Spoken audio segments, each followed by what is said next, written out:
ముఖ్యంగా మా ముఖ్య అతిథిగా వచ్చిన కోన వెంకట్ గారికి థ్యాంక్స్ చెప్తున్నాను సార్. నాకు చాలా ఇష్టమైన వ్యక్తి దనియేలే గారు. ఆయనకి ఈ సినిమాతో విజయం, పుత్రోత్సాహం రెండు కలగాలని మనస్ఫూర్తి కోరుకుంటున్నాను. ఈ సినిమాలో ఉన్న కామన్ ఎలిమెంట్ ఏంటంటే చీఫ్ టెక్నీషియన్స్ కానీ ప్రొడ్యూసర్స్ కానీ అందరూ మొహమాటస్తులు అనమాట. వాళ్ళకి ఎక్కువ మాట్లాడడం రాదు. అసలు చాలా ఇంట్రోవర్ట్స్ ఈవెన్ తను కూడా ఏదో ఇప్పుడు మాట్లాడేసాడు కానీ ఎలాంటి ఇంటర్వ్యూట్ అని. బేసిక్ ఏంటంటే అలాంటి వాళ్ళందరూ టీమప్ అయ్యి చేస్తున్న ఈ సినిమా మీద ఈ ట్రైలర్ చూసేదాకా మాత్రం వచ్చే ఒపీనియన్ వేరేగా ఉంటుంది. ఏదో సాఫ్ట్ ఫిల్మ్ ఏమో అనుకుంటాం. సో ఈ సినిమాకి సంబంధించి ఫస్ట్ నన్ను మహేంద్ర గారు అప్రోచ్ అయ్యి ఈ క్యారెక్టర్ గురించి చెప్తున్నప్పుడు అతని దొరసాన్ని చూసి ఆయన చూసిన తర్వాత ఆ సినిమా అంత సీరియస్గా ఎందుకు ఉందో ఆయన చూసాక అర్థమైంది. ఆయన మరీ సీరియస్గా ఉంటారు. ఏదో సీరియస్ ఫిల్మ్ ఏమో అందులో నెగిటివ్ రోల్ అని చెప్పారు, నాది విలన్ అన్నారు. ఓ ఐ థింక్ అసలు చూశారు కదా రక్తపాతం అది ఇది అని.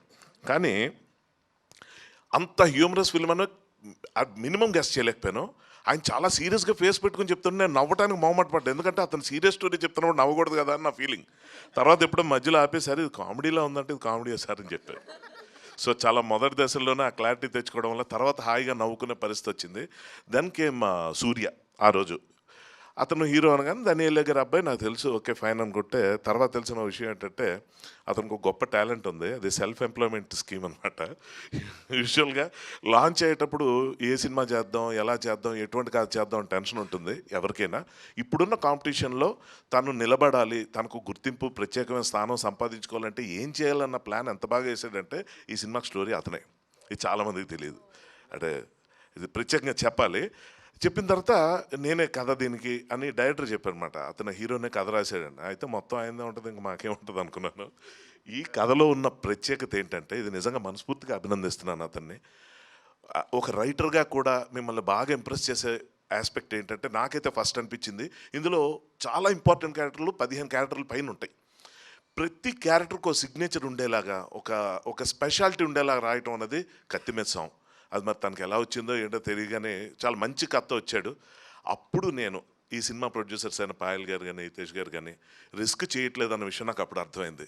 వాళ్ళు చాలా ప్లాన్డ్గా చాలా మంచి పద్ధతిగా ప్రిపేర్ అయ్యి ఒక మంచి సినిమా చేస్తున్నారనే విషయం నాకు అర్థమైన తర్వాత ఇందులో ఉన్న కాస్టింగ్లో ముఖ్యంగా నేను మా హర్ష గురించి చెప్పాల్సిన విషయం ఏంటంటే తను పొగిడితే నన్ను నేను పొగుడుకున్న ఫీలింగ్ వస్తుంటుంది ఏంటో పేరు వల్ల అనుకుంటా. కానీ ఒక విశ్వరూపం మాత్రం చూడొచ్చు. ఎందుకంటే ఇందులో చాలా సర్ప్రైజ్లు ఉన్నాయి తన పరంగా.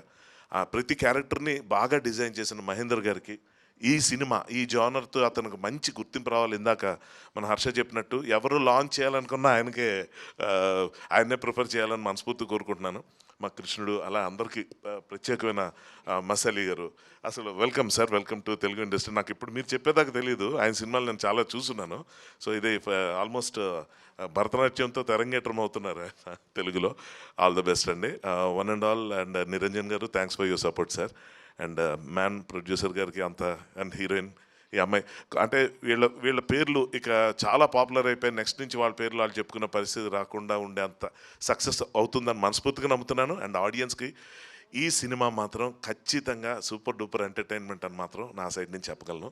All the best to the entire team. Thank you very much. Gita.